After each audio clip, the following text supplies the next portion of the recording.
We're going to talk to Kevin Acee about that. He's a columnist from the San Diego Union Tribune. Kevin, thanks for joining me this morning on Tiki and Tierney. Well, it's just Tiki today. Yeah, it is right? just Tiki. It's just Tiki on Tiki and Tierney. You can handle it. You've done some things. I've done some things here and there. Yeah, no, I'm in New York. You get indoctrinated into this media world, whether you like it or not. Are the Chargers going to stay in San Diego, or are they going to move? I mean, it's been lingering for a while now. This is indicative of how my preseason previews have gone and how the season will go. This is the number one thing hanging over the franchise, right? I mean, and it makes it for a weird season. My gut is stay, and that gut is increasingly based on information. Mm-hmm. But the reason I call it my gut is because all the evidence, meaning the Chargers, what they're doing, what the city of San Diego has been able to do, the progress that's been made in Carson, leads you to believe they're leaving. Yeah. My gut says they're staying because of all the unknowns. What's happening in St. Louis? What are the NFL owners going to do? The fact that there isn't something really signed, sealed, delivered, shovels moving in Los Angeles. And the fact that the NFL, there is a thought among the owners that San Diego should be an NFL town. So, they want to make something work for all three of these teams that want to move. And, San Diego's a great place.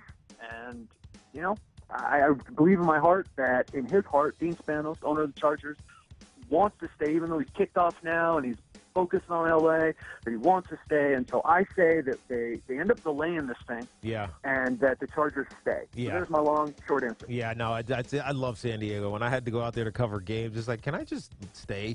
Can I not go home? It's a great place to come home to. I travel a lot, and when you're descending, right? Yep. And someone asks you, turns to you, hey, you talk, you ignore each other all flight, and then they turn to you and they're like, hey, you still coming home or visiting? I'm like, I'm coming home, sucker. Yeah, exactly. Here's the interesting thing, though. You've been there, and it's been your home for a long time, since 1999. So you saw when Phillip Rivers got drafted, and it was kind of quirky with the Eli Manning thing.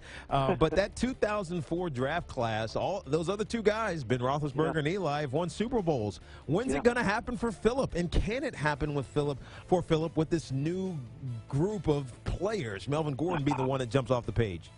Well, and Melvin Gordon is huge because of his big play ability that really Ryan Matthews simply didn't have. Now, Melvin, he's still learning. Now, fortunately for him, Danny Woodhead is in that backfield, and that's huge for the Chargers, huge for Phillip, because the options that he gives, what he has done for this offense and what he wasn't able to do last year. It's where I start. When I talk about the 9-7 Chargers who are going into Game 16 with a chance to win in Kansas City and go to the playoffs again, and they didn't, it's like, okay, fine.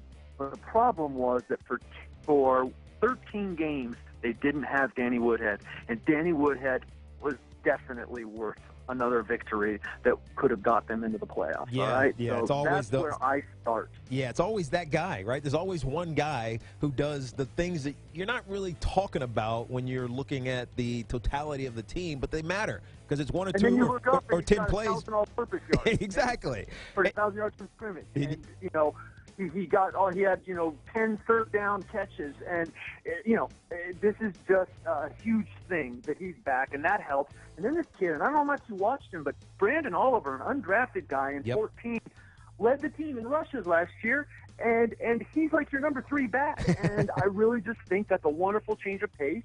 And so I really think that's going to help Phillip out. Yeah. Your original question, look, you're talking to the biggest Phillip Rivers supporter that there has been, at least in the media, and probably outside of his immediate family, okay? So he's a Super Bowl quarterback. I firmly believe, and I've done stories and columns where I've talked to people in the NFL, and haven't found anybody that disagrees with me that if he had some of the things around him that Ben Roethlisberger and Eli Manning had, that Phillip would have at least one Super Bowl ring, just like those guys, and probably multiple, just like those guys. Yeah, Kevin Acee, columnist for the San Diego Union Tribune. Kevin, can they dethrone Denver? I don't see that happening this year, and part of that is based on that. You're around watching for long enough, you gain something of a healthy respect for Peyton Manning. And you say, been all these years that he's made the playoffs and won divisions, I'll just wait until he doesn't before I predict that that he won't. So, and also, gosh, I like their defense a lot, and I think he's still got enough weapons there. I think they're improved at running back. I know that they've gone down or supposedly in some areas, but I still have Denver as a class of this division. Yeah.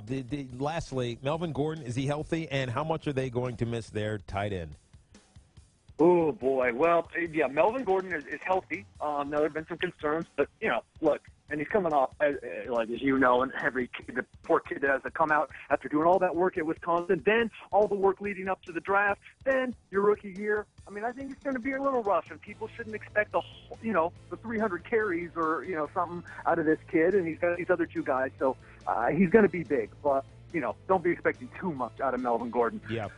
You don't replace Antonio Gates. Nope. And it certainly won't be with Ladarius Green. Now, I have him as 3-1 starting this season, and that's with Antonio Gates gone, and that is because of what I've seen out of Stevie Johnson, and also having Danny Woodhead back, and in that backfield, I think they're going to be, and certainly there's something to do with the schedule, I think they're going to be okay without him, and then I think, wow, what a huge deal that fresh-legged, 35-year-old Antonio Gates starts this season in Week 5. It might be beneficial. Kevin Acee, I appreciate you joining me this morning. Hey, take care. Have a good one.